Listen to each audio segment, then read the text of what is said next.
I walked into that courtroom thinking I was about to lose everything to my white CEO wife, who'd been calling me poor black behind closed doors for months. She sat there with her billion-dollar family, smirking as she prepared to humiliate me in front of everyone, demanding I sign papers that would leave me with nothing but the clothes on my back. But when that judge opened my financial documents and started reading my net worth out loud, the color drained from her face so fast I thought she might faint. See, there was one thing Alina and her racist mother never bothered to discover about the broke mechanic they'd been plotting to destroy. What happened next turned their world upside down and taught them a lesson about assumptions they'll never forget. If you're watching this, hit subscribe and tell me where you're from, because this story of quiet revenge and unexpected justice is just getting started. The courthouse steps felt cold under my work boots. I checked my phone again. 8:45 a.m., 15 minutes early, just like I planned. The morning air bit at my face, but the chill wasn't from the weather. It was from knowing what was coming. I pulled my old pickup truck keys from my pocket and looked back at the Ford parked at the curb. 20 years old, dented bumper, paint faded on the hood, but the engine purr was sweet, and I'd rebuilt her transmission myself. She got me here. That's all that mattered. Other people climbed the courthouse steps around me, lawyers with fancy briefcases, families holding hands, a few people I didn't recognize but who looked like they had money. Real money. The kind that bought respect without asking for it. Across the street, a small TV crew was setting up. I turned away. Nothing good ever came from cameras at a divorce hearing. Marcus? I turned around. A short man in a gray suit walked up to me. He looked tired already, and it wasn't even 9 in the morning. Mr. Patterson? I shook his hand. Patterson was the court-appointed mediator I'd chosen instead of hiring a big-name lawyer. I wanted to keep costs down. I had money saved up, but I wasn't about to throw it away on legal fees when I didn't have to. Ready for this? He asked, checking his watch. As ready as I can be. Patterson looked at the papers in his folder. Remember, today is just preliminary stuff. Financial disclosures, setting ground rules. Don't let anyone push your buttons. Easy for him to say. He wasn't about to face his wife of 3 years and watch her try to take him apart in public. I heard heels clicking on concrete behind me. My stomach tightened. I didn't need to turn around to know who it was. I could feel her presence like a cold wind. Marcus. I turned. There she was, Alina Whitmore Cole. Soon to be just Alina Whitmore again, if she had her way. She stood there in a cream-colored coat that probably cost more than most people made in a month. Her blonde hair was pulled back tight. Her blue eyes were cold as winter sky. Behind her was her mother, Eleanor Whitmore. Eleanor looked at me like I was something stuck to the bottom of her shoe. She wore all black, from her coat to her handbag to her soul. Next to Eleanor stood Liam Archer, Alina's COO, the man who'd been sliding into my marriage while I worked late nights at the garage. He wouldn't look me in the eye. Mrs. Whitmore, I said, nodding at Eleanor. I wasn't going to call her mother-in-law anymore. That ship had sailed. Marcus, Alina said again. Her voice was different now, colder, like she was talking to a stranger. Maybe that's all I ever was to her. A clerk came out of the building and called out, Cole versus Whitmore, Family Court, Room 301. We walked inside together but apart. The hallways smelled like old wood and broken dreams. My work boots made soft sounds on the marble floor. Alina's heels clicked sharp and quick. Room 301 was bigger than I expected. There were rows of benches behind a low wooden barrier. The judge's bench sat high in the front, empty for now. A few people were already sitting in the gallery. I recognized two guys from the garage, Ricky and Mr. Voss. They'd taken their lunch break to come support me. That meant something. On the other side, Eleanor's friends filled a whole row, women in expensive clothes with pinched faces. They whispered and pointed. I heard the word mechanic more than once. We took our seats at the front tables. Alina sat with her lawyer, a sharp-faced woman in a power suit. I sat with Patterson. The space between our tables felt like a canyon. The clerk called out, "All rise for the Honorable Judge, Teresa Ramirez." Judge Ramirez walked in with steady steps. She was a woman in her late 40s with kind eyes and no-nonsense energy. She sat down and looked over her papers. "Please be seated," she said. "We're here today for preliminary hearings in the matter of Cole versus Whitmore. This is a dissolution of marriage case. I want to remind everyone that this is a courtroom, not a theater. We'll conduct ourselves with respect and dignity." She looked right at Eleanor when she said that last part. "Now, we'll begin with financial disclosures. Mrs. Whitmore, your attorney may proceed." Alina's lawyer stood up. "Your Honor, Mrs. Whitmore is the CEO of Whitmore Ventures, a successful venture capital firm. Her liquid assets total approximately $2.8 million, not counting her trust fund or family holdings. She's seeking a fair division of marital property and asks that her separate family assets remain protected." Judge Ramirez nodded and made notes. "Mr. Cole, your representative?" Patterson stood up. "Your Honor, Mr. Cole works as an automotive technician and garage foreman. He's filed his complete financial disclosure as required." I watched Alina's face. She was trying not to smile. Eleanor wasn't even trying. She looked smug, like this was all going exactly as planned. "Before we continue," Judge Ramirez said, "I want to address courtroom behavior. This is a legal proceeding, not a public spectacle." That's when Alina leaned forward to her microphone. Her voice carried clear across the room. "Your Honor, I just want to make sure the court understands the financial reality here. I built my company from the ground up. I don't think it's fair that someone who works on cars should get half of what I've earned. Let the poor black have the tools.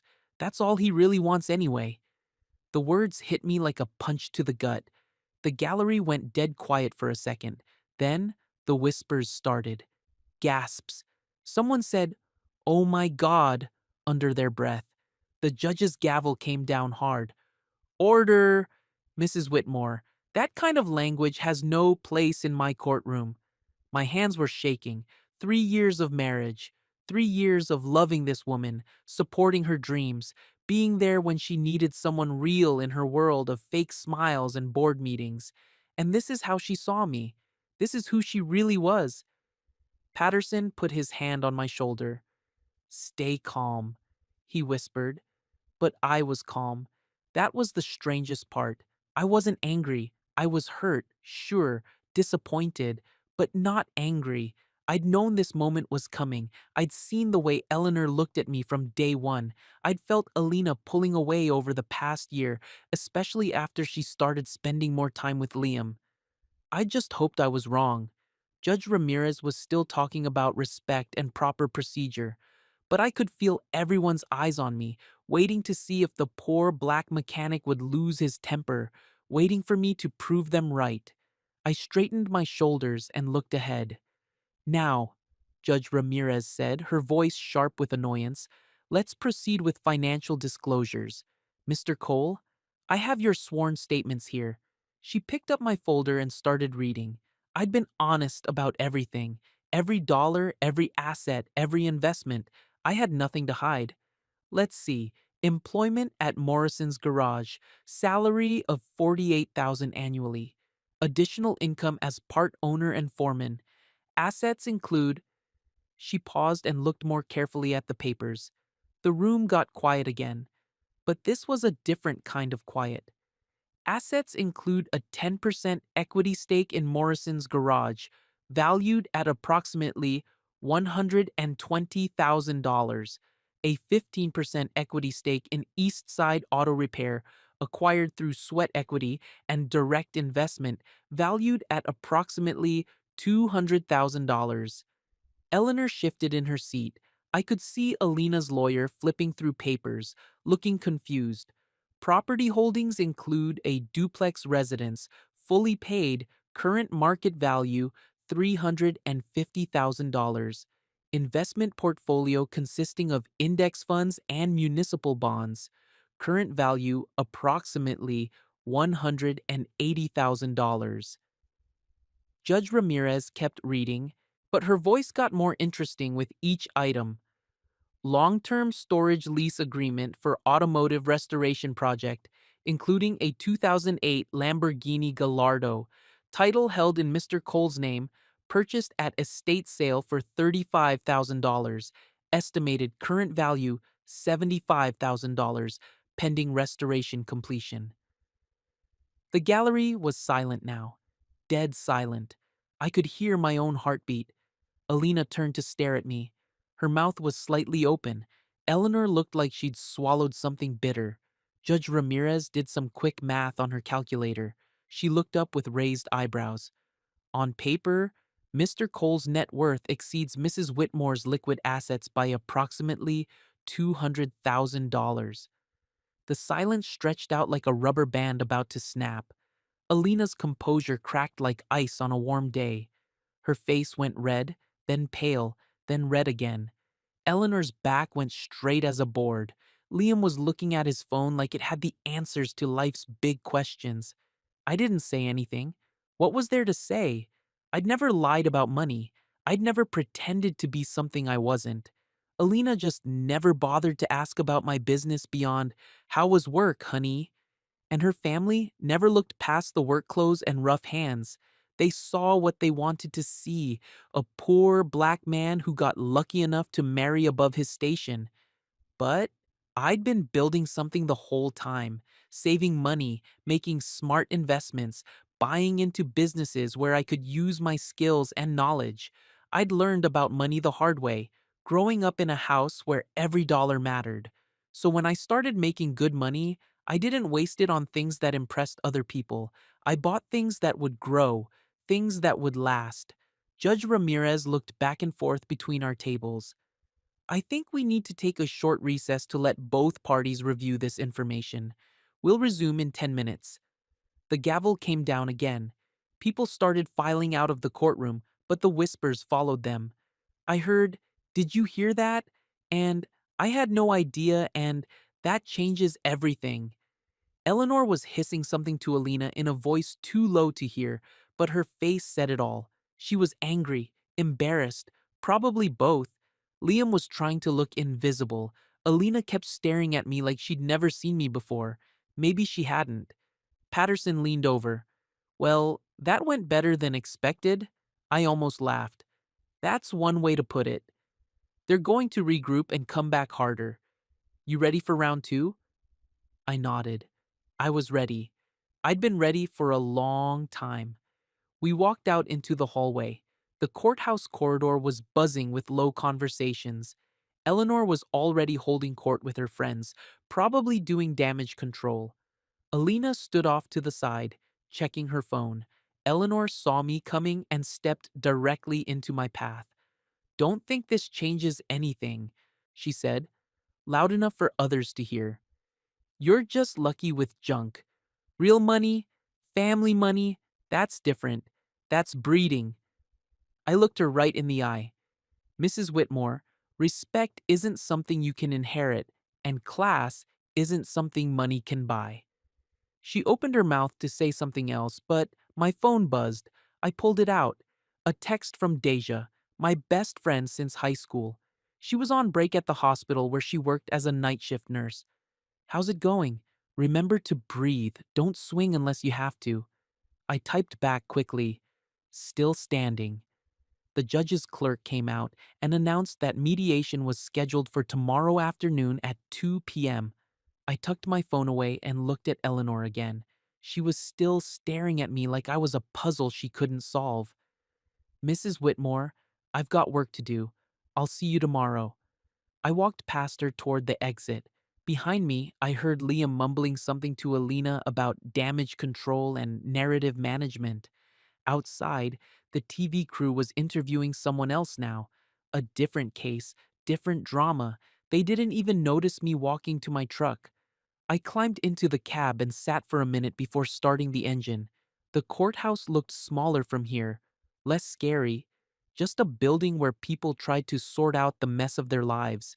My phone buzzed again. This time, it was a text from Ricky. Boss, that was incredible. You showed them. But I hadn't shown them anything. I just told the truth. That wasn't the same thing. I started the truck and pulled away from the curb. I had work to do, cars to fix, real problems with real solutions, and later tonight, maybe I'd drive out to the storage bay and spend some time with my Lamborghini project. She was almost ready to run, just needed a few more parts, some fine tuning. Soon she'd purr like the Italian masterpiece she was meant to be. Some things were worth waiting for. Some things were worth the long, patient work of restoration. And some things, no matter how much you love them, were already broken beyond repair. The courthouse disappeared in my rearview mirror as I headed back to the real world. Tomorrow would bring new challenges, but tonight I had honest work to do with my own hands. That felt like enough for now. The afternoon sun felt different when I walked out of the courthouse. Warmer, maybe. Or maybe that was just me feeling lighter after carrying the weight of other people's assumptions for so long. I drove straight to my duplex to change out of my court clothes. The house sat quiet on Maple Street, nothing fancy but solid. I'd bought it 3 years ago when the previous owner couldn't make the payments. Fixed it up myself, room by room. Now it was worth more than double what I paid. Mrs. Patel was watering her flowers on the front porch of the other half. She was 67, from India, and had been my tenant for 2 years. Best tenant I ever had. Always paid on time, kept everything clean, and made incredible chai tea. Marcus, she called out when she saw me, you are home early. How did the court go? Better than expected, Mrs. Patel. I climbed the steps to her side of the porch. The light bulb in your kitchen still giving you trouble? Oh, you don't need to worry about that now. You have bigger things. No such thing as a small problem when it's yours to solve. I went inside and changed the bulb in 2 minutes. When I came back out, she handed me a steaming cup of chai. Those rich people, she said, shaking her head, they think money is everything. But you, Marcus, you know better. You have richness in your heart. The tea was perfect, sweet and spicy and warm. Thanks, Mrs. Patel. You always know what to say. My husband, he was like you. Good man, hard worker.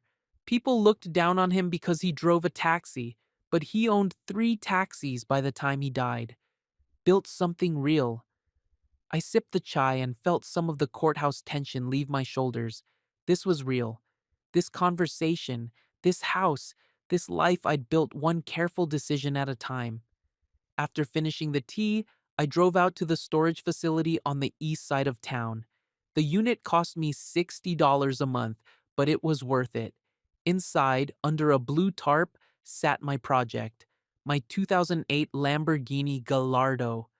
I'd bought her 2 years ago from a client at the garage. Banking guy who got laid off and needed cash fast. He was asking 40,000, but I could see she needed work. Engine problems, some body damage, interior worn. I offered 35 and he took it. Everyone at the garage thought I was crazy. Why buy a broken exotic car when I could get something practical? But I saw her potential. Under all that neglect was a machine built for pure speed and beauty, Italian engineering at its finest, and I knew I had the skills to bring her back to life. I pulled off the tarp and ran my hand along her yellow paint. Dusty, but still gorgeous. The engine bay was my current focus, rebuilding the V10 from the ground up. Almost done now, just needed a few more parts and some fine-tuning. One day you'll purr again, I whispered to her, then covered her back up. My phone buzzed as I locked the storage unit. Text from Deja. Heard through the hospital grapevine that you caused quite a stir today. Proud of you. Coffee later. I typed back. Have to work late shift. Tomorrow? Always tomorrow with you. Fine. But I want details. The garage was busy when I got there for the evening shift. Morrison's Auto Repair had been my second home for 8 years. Started as a general mechanic, worked my way up to foreman, then bought in as a partner when old Morrison wanted to retire. Ricky was under the hood of a Honda Civic when I walked in. He was 26, eager to learn, and reminded me of myself 10 years ago. Always asking questions, always trying to get better. Boss? He slid out from under the hood. Man, you should have seen Mrs. Whitmore's face when the judge read those numbers. Like she saw a ghost. Don't gloat, Ricky. It's not a good look. I'm not gloating. I'm just saying respect where respect is due. You earned everything you got. Mr. Voss came by around 7 with a parts delivery. He was 63, had been supplying tools and parts to local garages for 30 years. White guy, but never treated me different because of my skin color. Business was business with Voss. Heard you had some excitement in court today, he said, handing me the invoice for brake pads and oil filters. Word travels fast. Small town, even in a big city. People talk. He paused. For what it's worth, I always knew you were smart with money. The way you negotiate, the way you think long term. That don't come from nowhere. The phone rang while I was balancing the register. The caller ID showed the courthouse number. Mr. Cole, this is Judge Ramirez's clerk. I wanted to confirm your mediation appointment tomorrow at 2 p.m. I'll be there. Also, sir, the judge wanted me to remind all parties to refrain from any public statements about the case. Understood. After I hung up, I wondered what that meant. Had Alina or her family been talking to reporters? The TV crew this morning made more sense now. I finished the evening paperwork and locked up the garage at 10. My hands were dirty from working on an engine rebuild, but it was good dirt, honest dirt that came from fixing real problems. The drive home took me past downtown, where Alina's office building reached up into the dark sky like a glass finger pointing at heaven. Lights were still on in some windows. The money never slept in that building. My phone buzzed. Text message. Unknown number. Is this the Marcus Cole from today's divorce hearing? I'm a reporter with City Beat. Would you be interested in telling your side of the story? I deleted the message without replying. 5 minutes later, another text from a different number. Marcus, Entertainment Weekly here. We'd love to chat about your marriage to CEO Alina Whitmore. Very generous compensation for an exclusive interview. Deleted that one too. By the time I got home, I'd gotten 6 more messages from various reporters and bloggers. Word was definitely getting out. Mrs. Patel was sitting on her porch in a robe, holding a cup of tea. You okay, Mrs. Patel? It's late. Could not sleep. Too much excitement from today. The phone has been ringing. People asking about you. What kind of people? Reporters. I told them nothing. But Marcus, be careful. Fame is a double-edged sword, my husband used to say. I sat down in the chair next to hers. The night air was cool and clean. No cameras, no microphones, no judges. Just 2 people on a porch talking real talk. I never wanted fame, Mrs. Patel. I just wanted respect. Sometimes we get more than we ask for. The next morning started rough. My phone was blowing up before 7 a.m. Missed calls, text messages, even a few voicemails. Someone had posted a video clip online. The audio was scratchy, but you could clearly hear Alina saying, "Let the poor black have the tools." The comments on the video were brutal, people calling her racist, entitled, out of touch, others defending her, saying I was probably a gold digger who trapped her. The internet had picked sides, and it wasn't pretty. I went to the garage early to avoid the noise, but even there, customers were whispering and pointing. Most were kind about it. A few offered support, but the attention felt heavy on my shoulders. Around lunchtime, my phone rang. Alina's number. Marcus, we need to talk. This is getting out of hand. What's getting out of hand? The truth? The video, the comments, the reporters. My board is asking questions. Can we meet somewhere private? We have mediation at 2. We can talk then. I mean, before that. Please, there's something I need to tell you. Something I should have told you months ago. Something in her voice made me pause. She sounded different. Scared, maybe, or guilty. Where? The coffee shop on 5th Street, near the courthouse. 1 o'clock? I'll be there.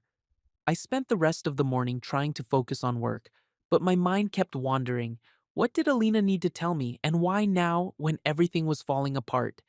At 12:45, I washed the grease off my hands and drove to the coffee shop. Alina was already there, sitting in a corner booth, still in her business clothes, but looking somehow smaller than usual. Fragile. I ordered black coffee and sat across from her. She had a folder on the table between us. "Thank you for coming," she said. "I wasn't sure you would." "What did you need to tell me?" She opened the folder and pulled out some papers, hospital bills, from last year when her father had his heart attack. I remembered that week, how scared Alina was, how Eleanor fell apart completely. "Do you remember when Dad was in the ICU, when the insurance wouldn't cover the experimental treatment?" I nodded. "You were a mess. Your mom couldn't function. The bill was $68,000. We had to pay up front or they wouldn't do the procedure. Mom's credit cards were maxed out from her shopping addiction. My liquid cash was tied up in the company expansion." She slid one of the papers across to me. A receipt. "Payment in full. $68,000. Paid by MC Cole." "You?" she whispered. "It was you who paid it?" I looked at the receipt. My bank account number, my signature. I'd almost forgotten about it. "How did you find out?" "The hospital billing department made a mistake yesterday. They sent this to my office instead of yours." Tears were starting in her eyes. "Marcus, why? Why didn't you tell me? Your dad needed help. I had the money. That's all. But the things I said yesterday, the way I treated you." "Yeah, you did." She was crying now, trying to keep it quiet in the busy coffee shop. "I thought you were after my family's money. Mom convinced me that you were just waiting for the right moment to cash out. Your mom was wrong. I know that now. God, Marcus, I know that now." She wiped her eyes with a napkin. "You saved my father's life, and I called you a gold digger. What kind of person does that make me?" I looked at this woman I'd been married to for 3 years, the woman I'd loved enough to give up everything for if she'd asked, the woman who'd just discovered that everything she thought she knew about me was wrong. It makes you human, Alina. We all make mistakes. Not mistakes like this. Not mistakes that hurt people this much. We sat in silence for a few minutes. Other customers came and went. The world kept turning. But something had shifted between us. Some wall had come down, even if it was too late to matter. "We should head to mediation," I said finally. "Marcus, wait. There's something else." She took a deep breath. "Liam and I, we never slept together, but we came close. Emotional cheating, you'd call it. Long conversations, dinner meetings that weren't really about business. I let him get too close when you and I were having problems. There it was, the truth I'd suspected but hoped wasn't real." "When?" "6 months ago, maybe 8, when you were working those long nights to finish the East Side deal. While I was building our future, you were tearing it down. I didn't mean for it to happen. You were always working, always tired. Liam listened, made me feel important. You are important. You always were. Not to you, not then." That hit hard because it had some truth to it. I had been working long hours, focused on the business deals that would set us up for life, but I thought I was doing it for us, for our future together. That kind of hurt doesn't wash off, Alina. I know. I'm not asking for forgiveness. I'm just asking you to know that I know how badly I messed up. I stood up and left money on the table for my coffee. I'll see you at mediation. Marcus, we're done talking for now. The mediation room felt different this time, smaller. Judge Ramirez wasn't there, just a court mediator and the lawyers. Alina sat across from me, red-eyed but composed. Her lawyer proposed a clean split with one condition. I had to sign a non-disclosure agreement that would frame me as financially supported by Mrs. Whitmore's business connections during the marriage. I said no immediately. Mr. Cole, the mediator said, this is a standard arrangement in high-profile divorces. It protects both parties' public images. My public image is fine. It's based on truth. The NDA would include compensation. No. Alina's lawyer whispered something to her. Eleanor, who had been silent until now, leaned forward. Young man, you need to think about your future, your reputation. Sign the agreement and walk away with dignity intact. Mrs. Whitmore, my dignity never left me. Can you say the same? The room went quiet. The mediator cleared his throat. Let's take a 15-minute break. In the hallway, Eleanor cornered me by the elevators. You think you've won something? She said. But money isn't everything. Breeding matters. Class matters. You'll never be one of us, no matter how many bank statements you wave around. The elevator doors opened. I stepped inside. Mrs. Whitmore, I never wanted to be one of you. I wanted to be better. The doors closed on her shocked face. That evening, the rain started just as I left the courthouse. Heavy drops that turned into a steady downpour by the time I reached the sidewalk. I stood under the building awning, waiting for it to ease up. Marcus? Alina was there too, soaked from running to the same awning. Her hair was wet, her makeup smeared. She looked more real than I'd seen her in months. Some weather? I said. Yeah. She wiped water from her face. Listen, about what happened in there with my mother. Your mother said what she really thinks. At least that's honest. She's scared. We all are. This whole thing has gotten so public, so ugly. Truth usually is ugly when you've been hiding from it. We stood there listening to the rain hit the concrete. Cars passed by, their headlights cutting through the gray afternoon. People hurried past with umbrellas and newspapers over their heads. Do you remember our third date? Alina asked suddenly. I did remember. We'd gone to a food truck festival downtown. It was raining that day too. We ran from truck to truck, sharing tacos and laughing like kids. You bought me a $5 umbrella from a street vendor, she continued, pink with cartoon cats on it. I still have it. Why are you bringing this up? Because that was real. That girl who laughed at cartoon cats and ate tacos in the rain, she was real. And the man who bought her the umbrella because he wanted to keep her dry, he was real too.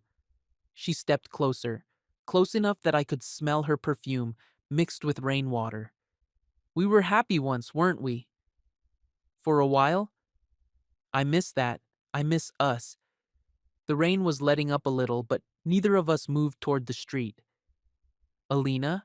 What happened to us? Really? I got scared. Success came fast and I didn't know how to handle it. Mom kept saying I was too good for where I came from, and somewhere along the way, I started believing her. And I reminded you of where you came from. You reminded me of who I used to be, the girl who wasn't afraid to get her hands dirty, who cared more about laughing than looking perfect. I shrugged out of my jacket and held it up to shield her from the rain. She stepped under it with me, and suddenly we were close, closer than we'd been in months. I'm sorry, Marcus, for all of it, for yesterday, for Liam, for letting my mother poison what we had. I know you are. Do you think, is there any way we could try again? Start over? I looked into her blue eyes, still beautiful even with mascara running down her cheeks. Part of me wanted to say yes, the part that remembered cartoon cat umbrellas and shared dreams and quiet Sunday mornings. But another part of me, the part that had been called poor black in front of a room full of strangers, knew better. Some things can't be fixed, Alina. Some words can't be taken back.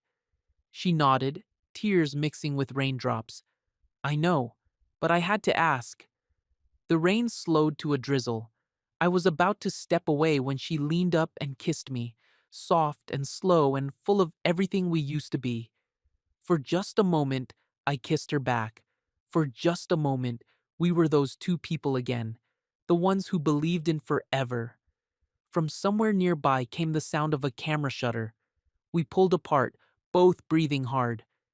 Someone took a picture, I said. I don't care. But I did care.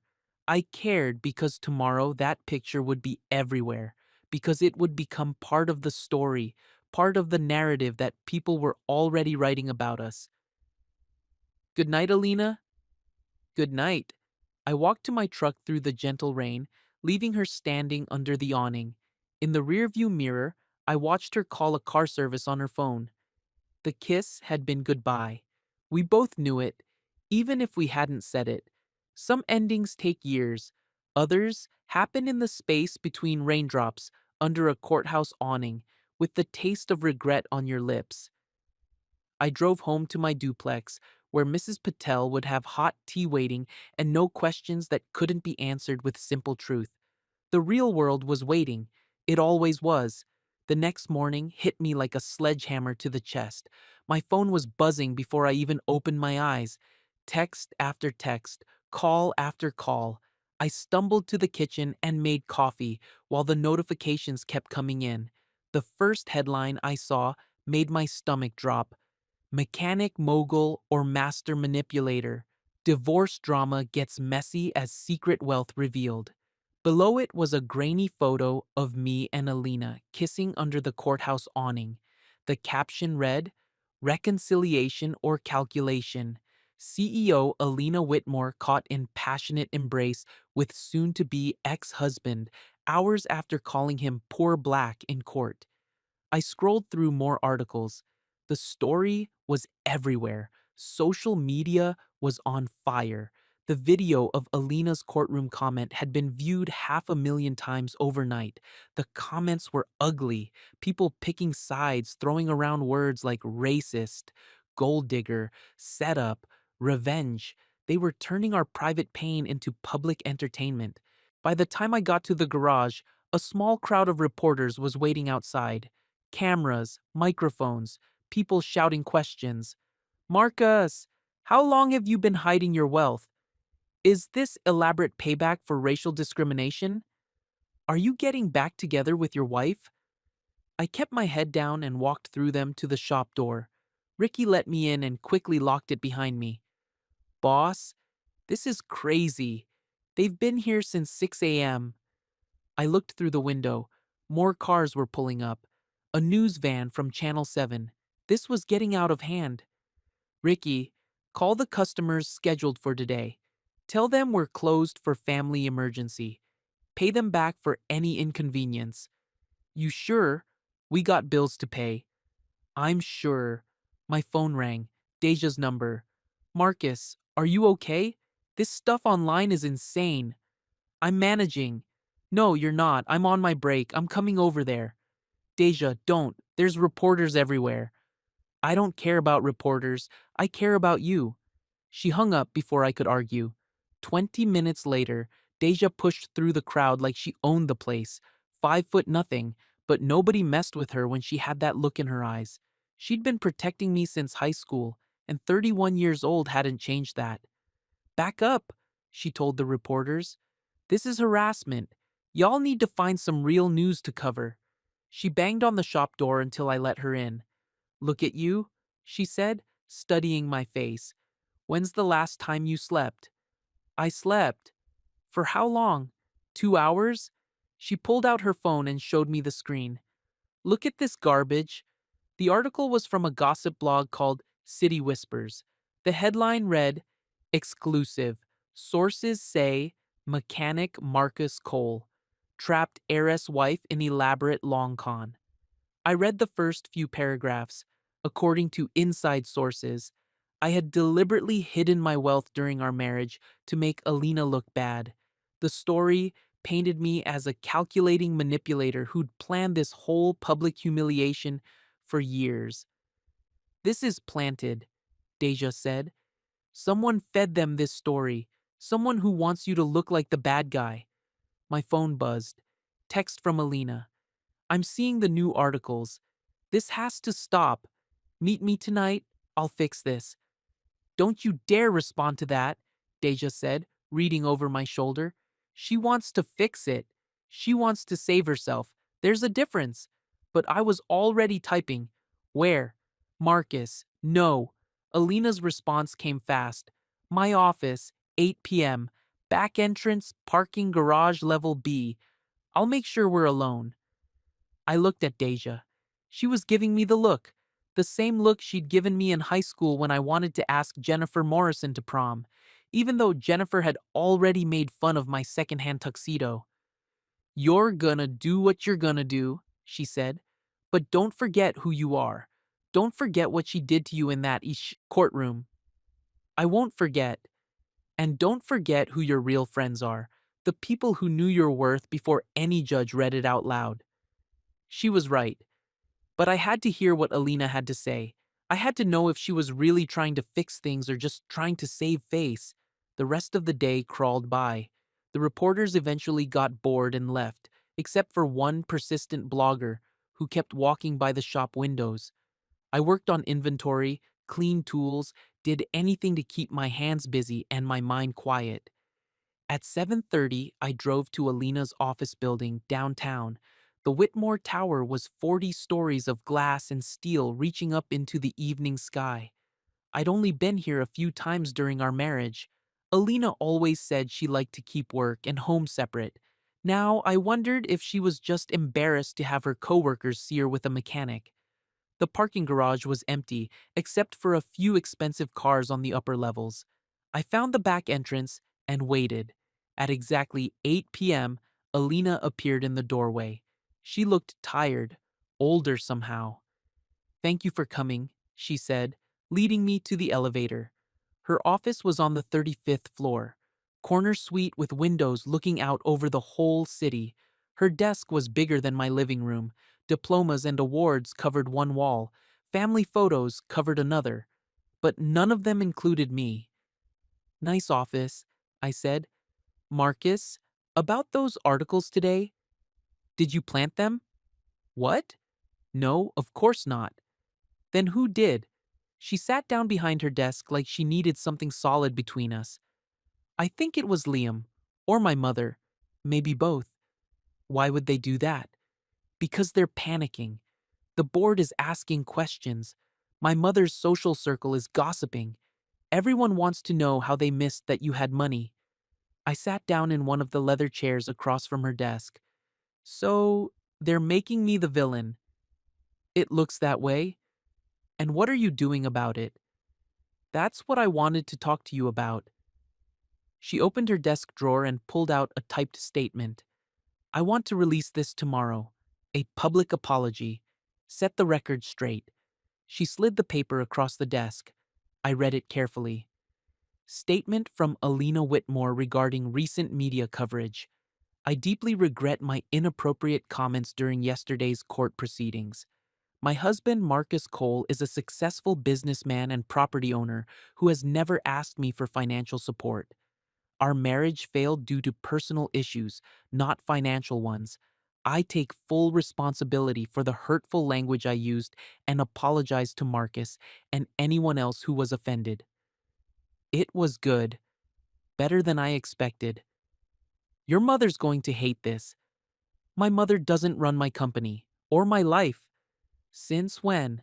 Since I realized that listening to her nearly cost me the only real relationship I've ever had. I set the statement down. Alina, we can't go back. I know that.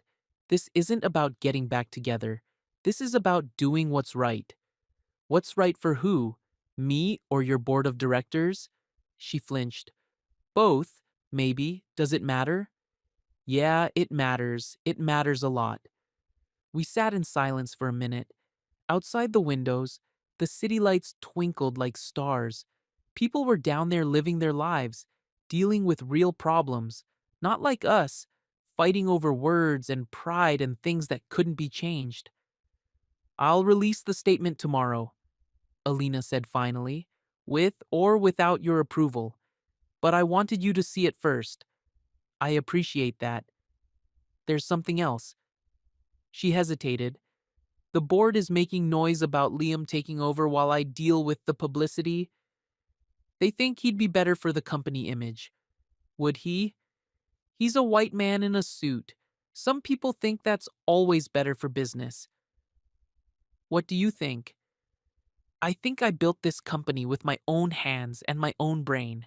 I'm not stepping aside because my personal life got messy. For the first time since this whole thing started, she sounded like the woman I married, the one who fought for what she believed in. Good for you. I'm going to fight them, Marcus, but it might get uglier before it gets better. Your fight, not mine. I know, I just wanted you to understand what you might see in the news. I stood up to leave. Alina, can I ask you something? Sure. When did you stop seeing me, really seeing me, not just what your mother told you to see? She looked down at her hands. I don't know. Somewhere along the way, I forgot who I married. I forgot who I was. Yeah, you did. The elevator ride down felt longer than the ride up. In the parking garage, I sat in my truck for a few minutes before starting the engine. Tomorrow would bring more headlines, more drama, more people with opinions about my life. But tonight, I was going to work on my car. The storage facility was quiet except for the sound of my footsteps on concrete. I unlocked my unit and pulled off the tarp. She was beautiful, even sitting still. Yellow paint gleaming under the fluorescent lights, lines that spoke of speed and power and Italian dreams. I'd been working on her engine for months, rebuilding the V10 from the bottom up, replacing gaskets, upgrading components. Tonight, I wanted to try starting her. I connected the battery, checked all the connections one more time, and turned the key. She cranked. The starter motor turned the engine over, compression building.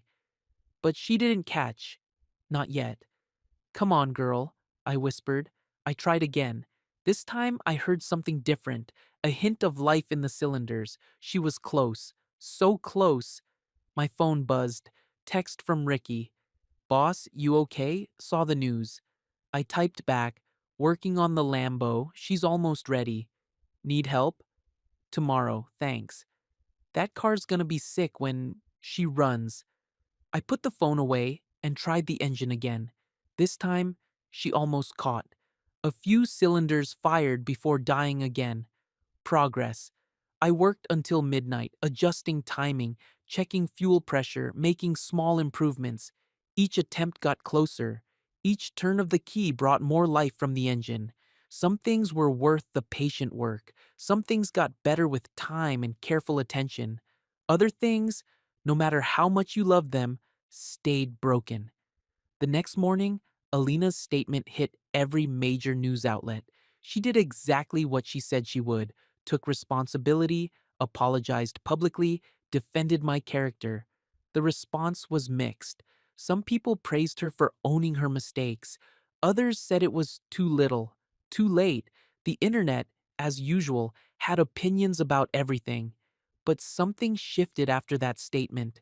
The reporters stopped camping outside the garage. The gossip blogs moved on to other scandals. The world's attention span was short, and we were yesterday's drama.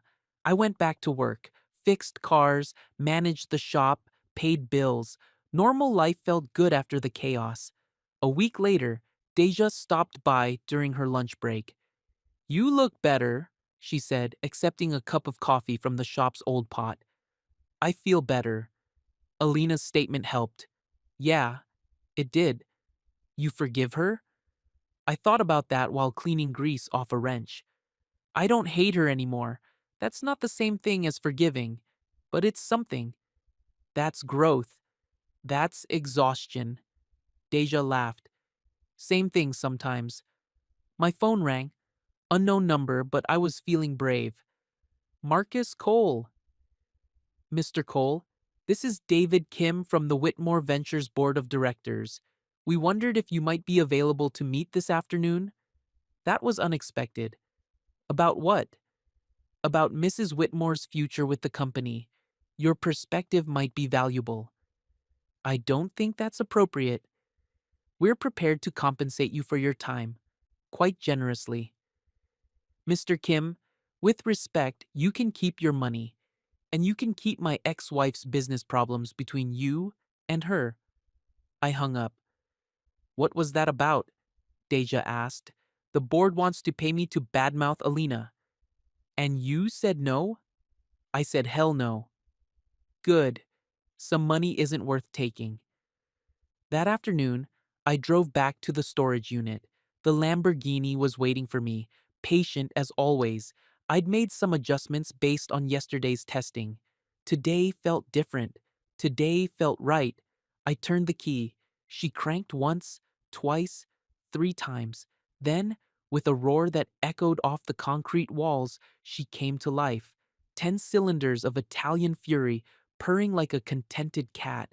The sound was beautiful, perfect, everything I'd worked for over the past 2 years. I let her idle for a few minutes, listening to the engine settle into its rhythm. Oil pressure good, temperature rising. Normally, no unusual noises. She was running sweet. I called Ricky. Get down here. She's alive. He showed up 15 minutes later with Mr. Voss in tow. Both of them had huge grins when they heard the engine. Boss, that's the most beautiful sound I ever heard, Ricky said. Mr. Voss whistled low. You did it, son. You actually did it. We spent an hour checking everything over, making sure all the systems were working properly. She was ready for the road, ready to show the world what careful work and patient dedication could accomplish. But I wasn't ready to drive her yet. Not in public, anyway. Too much attention, too many questions. For now, it was enough to know she ran.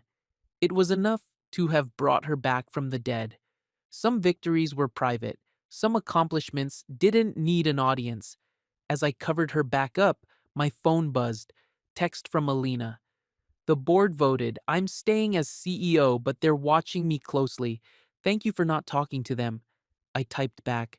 Your company, your fight, but you're welcome. How did you know they called you? Lucky guess. I'm proud of you. For everything.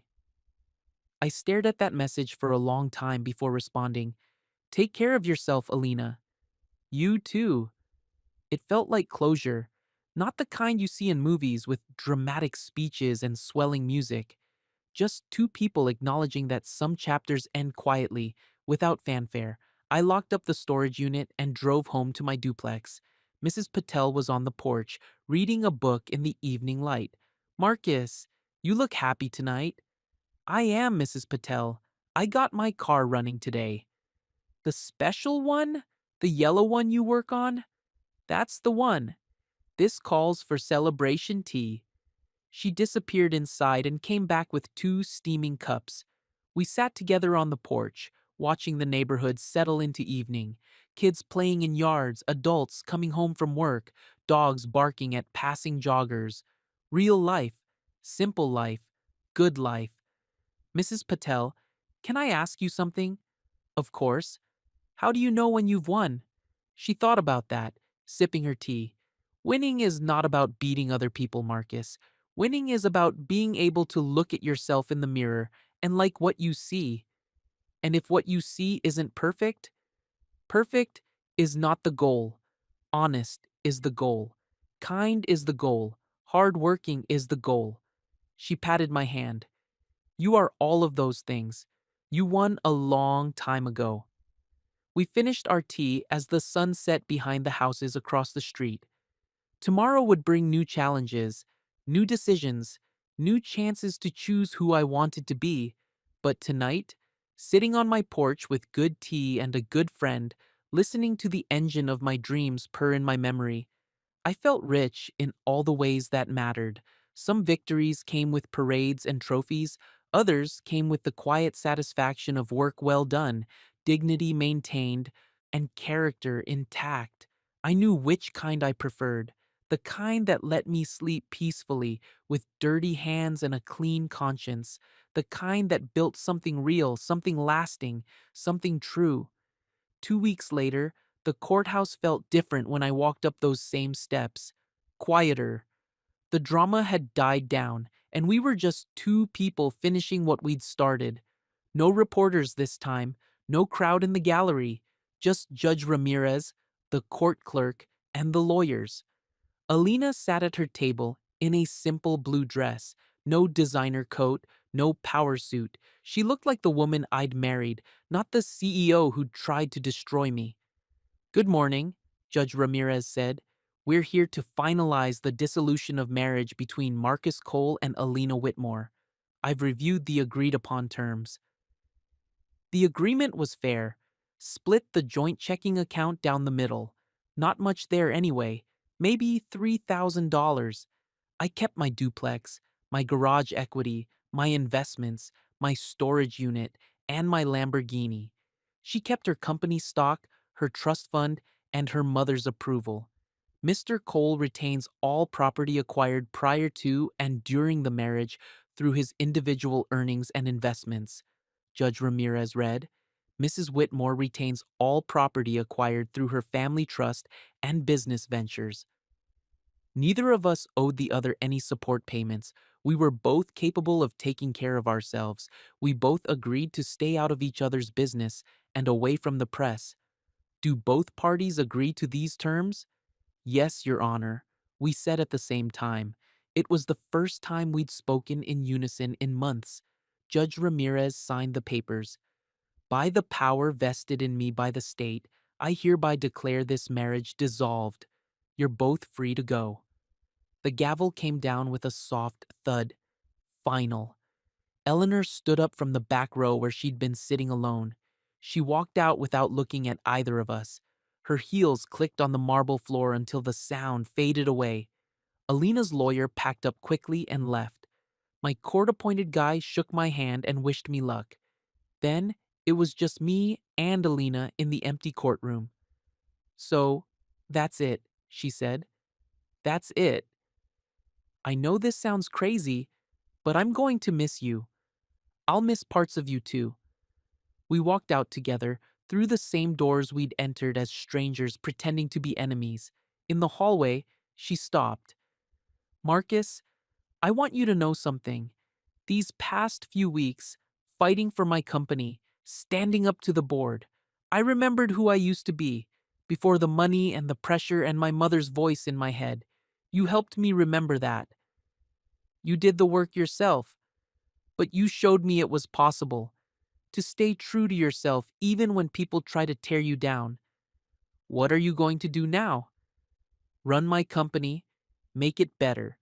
Try to be the person I was before I got scared of not being good enough. You were always good enough, Alina. That was never the problem. What was the problem? I thought about that. We wanted different things. You wanted to prove you belonged in their world. I wanted to build my own world. And now? Now we both get what we wanted." She smiled, and for a second she looked like the woman who'd laughed at cartoon cat umbrellas and shared tacos in the rain. "Take care of yourself, Marcus." "You too." She walked toward the parking garage. I walked toward the street where my truck was parked. We didn't look back. That afternoon, I drove to Gus's diner for lunch. The usual crowd was there. Construction workers, office people, retirees reading newspapers. Nobody stared at me or whispered about divorce drama. I was just another customer again. Gus brought me a coffee without being asked. "How you doing, Marcus? All that craziness settled down?" "It's settled. Good. That stuff's poison. Rots your soul from the inside." Ricky texted while I was eating my burger. "Boss, Mrs. Patel called the shop. Something about a celebration dinner?" I smiled and typed back, "Tell her I'll be home by 6. Mrs. Patel had outdoors herself. The whole duplex smelled like Indian spices and homemade bread. She'd invited her nephew Arjun and his wife Priya, plus old Mr. Chen from next door. A real dinner party. What are we celebrating? I asked. Freedom, Mrs. Patel said, handing me a plate piled high with food. You are free to be yourself again. That is worth celebrating. We ate and talked until late. Arjun was a software engineer. Priya taught elementary school.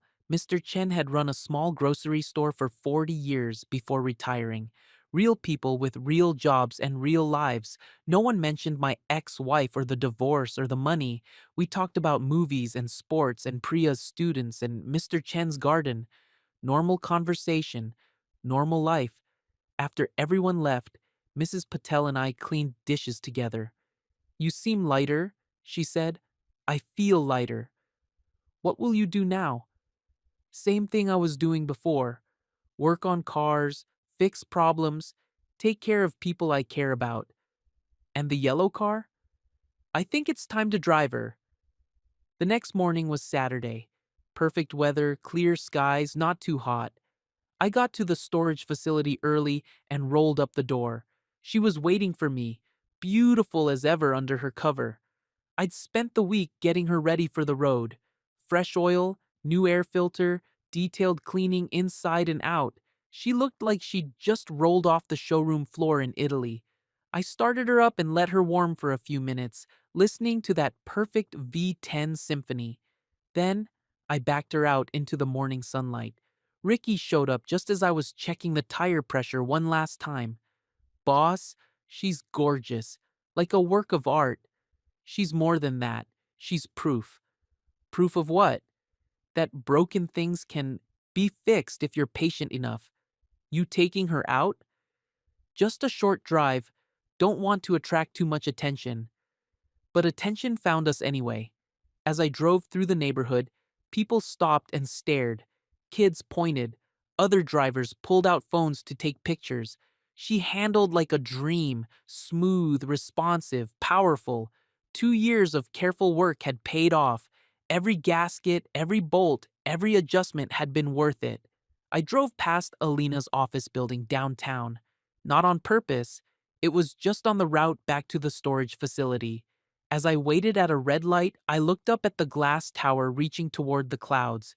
There, on the 35th floor, I saw a figure at the corner office window.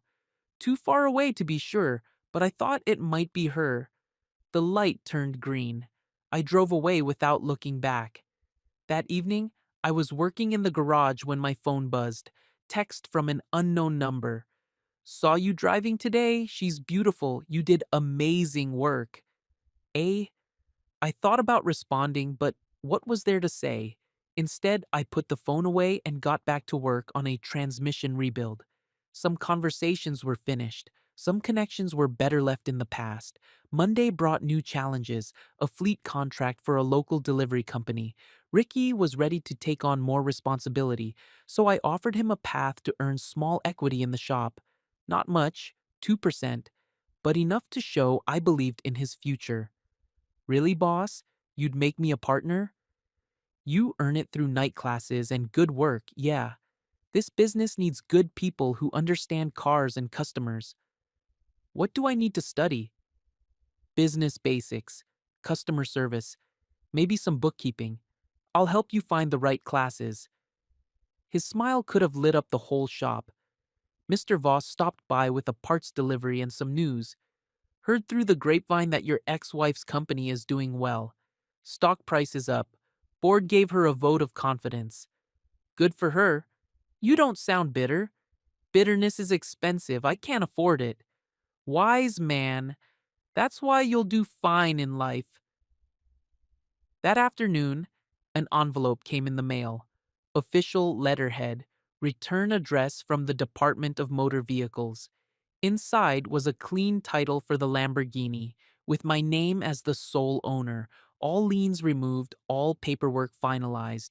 She was officially mine, had been since I bought her, but now it was legal and clear. I called Ricky over. Want to see something cool? I showed him the title. His eyes went wide. Boss, you own a Lamborghini, like, really own it. I really own it. That's the American dream right there. Maybe it was. Work hard, save money, buy something beautiful, fix it with your own hands, build something that lasts.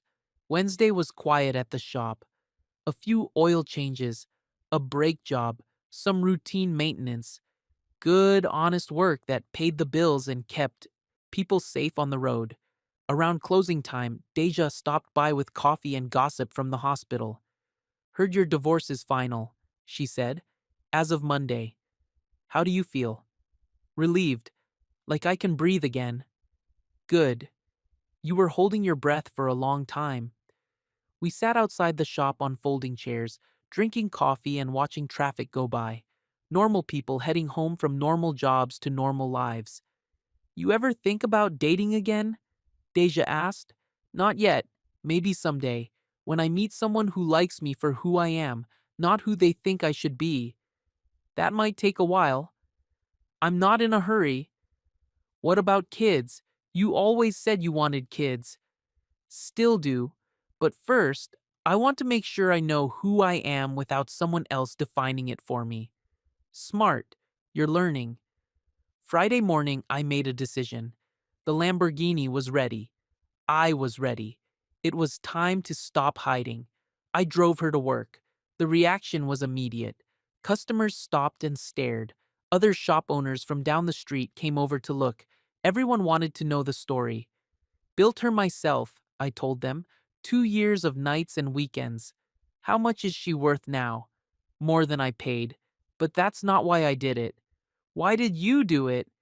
Because I wanted to prove something could be beautiful again. Word spread fast. By lunch, people were driving by just to see the yellow Lamborghini parked outside Morrison's Auto Repair. Some took pictures. Some asked questions. All of them were respectful. This was my neighborhood. These were my people. They knew my story, knew my character. They weren't impressed by the money. They were impressed by the work. Late in the afternoon, a familiar black sedan pulled up across the street. Eleanor Whitmore got out and stood there for a moment, staring at my car. Then she got back in and drove away. No words exchanged, no drama, just acknowledgement that things had changed and there was nothing she could do about it. Saturday morning, I took the Lamborghini for a real drive, out of the city, onto winding roads where she could stretch her legs. The engine sang its Italian song, the tires gripped the asphalt like glue, and for the first time in months, I felt completely free. No cameras, no reporters, no judgments, just me and the machine I'd brought back to life, dancing together on an empty highway. When I got back to the city, I drove past Alina's building one more time. Not to show off, not to make a point, just because it was on my way home. This time, I didn't look up at the windows. Some chapters close quietly, some victories don't need witnesses. I parked the Lamborghini in the carport behind my duplex, next to my old pickup truck. Mrs. Patel came out to admire her up close. She's magnificent, Marcus, like a sunset on wheels. She's been worth the wait. The best things usually are. That evening, I sat on my porch, with a cold beer, watching the neighborhood settle into weekend quiet. Kids playing in yards, couples walking dogs, teenagers shooting basketball in driveways. My phone buzzed. One last text from Alina. Saw a yellow Lamborghini downtown today. Made me smile. Some mornings I still think about cartoon cat umbrellas. I typed back. Some memories are worth keeping. The good ones are. Take care, Alina. You too, Marcus. You too. I put the phone away and finished my beer. Tomorrow was Sunday. Maybe I'd take the Lamborghini to church, let the congregation see what patient work could accomplish. Maybe I'd work in the garden with Mrs. Patel. Maybe I'd just sit here and enjoy the peace. The future was wide open now. No courtrooms, no lawyers, no drama. Just the quiet satisfaction of work well done and dignity intact. Some victories came with trophies and parades. Others came with the knowledge that you'd stayed true to yourself when it mattered most.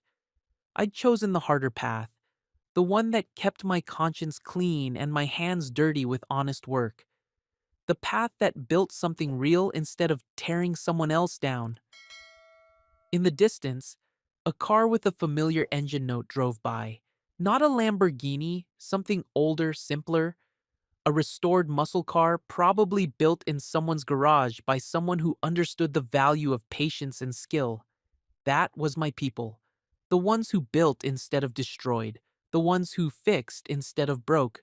The ones who knew that real wealth wasn't about bank accounts or stock portfolios or family names. It was about being able to look at yourself in the mirror and like what you saw. I'd won that prize a long time ago. It had just taken a divorce court and a yellow Italian dream car to remind me. The night was warm, the beer was cold, and tomorrow would bring new chances to be the man I'd chosen to be. That felt like enough, more than enough. That felt like everything.